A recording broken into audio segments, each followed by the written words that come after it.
I'm a big Wes Anderson fan. I've seen everything. And Jason, start with you. What I really love about this is it's kind of a companion piece to Darjeeling Limited in the fact that that is fresh grief, and this is kind of the exploration of moving on from that grief.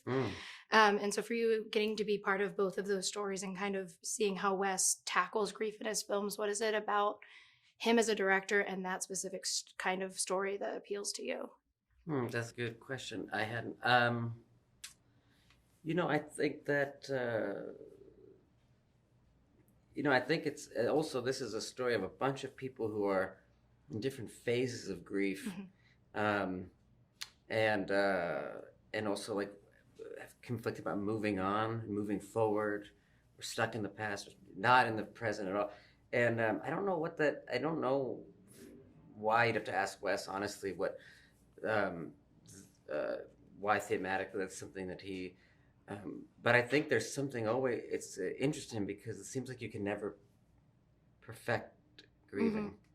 Yeah. Like there's no wrong or right way to do it. It's so, no one know, it's like seeing an alien. Like how would you respond to seeing an alien? It's like you don't really know until you're in such a situation. So perhaps it's kind of like a great equalizer, grief. Yeah, and Scarlett, you mastered kind of in this movie the old Hollywood energy in a way that like doesn't feel like a caricature, which I think a lot of movies kind of have old Hollywood actresses as a caricature versus deep characters who are very rooted in like their own problems. And so for Midge, what was it like?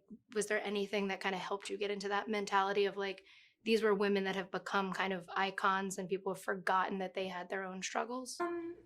I think for her, she's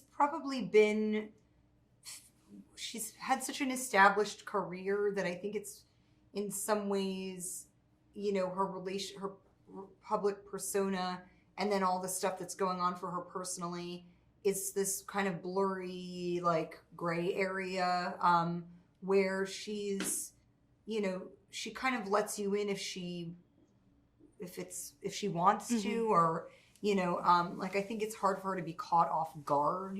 She's kind of hyper aware that people are paying attention to her. And and she's kind of sociopathic. So I think she just sort of lives in this space where, she can like take her time. She can, she doesn't feel like aware, self-conscious in a way that has any negative. She's self-aware, but she's not self-conscious in a way that's like, she doesn't mind taking up space. And I think I just sort of ran with that, I could watch a whole movie of her character. Yeah, I love Midge. So I'm obsessed with her. I could watch a whole movie of half Mercedes, you preparing it, and then Midge, because I find that character endlessly fascinating. Yeah, I want to be that image of you in the just leaning on the thing. I was like, oh, I'm obsessed with this.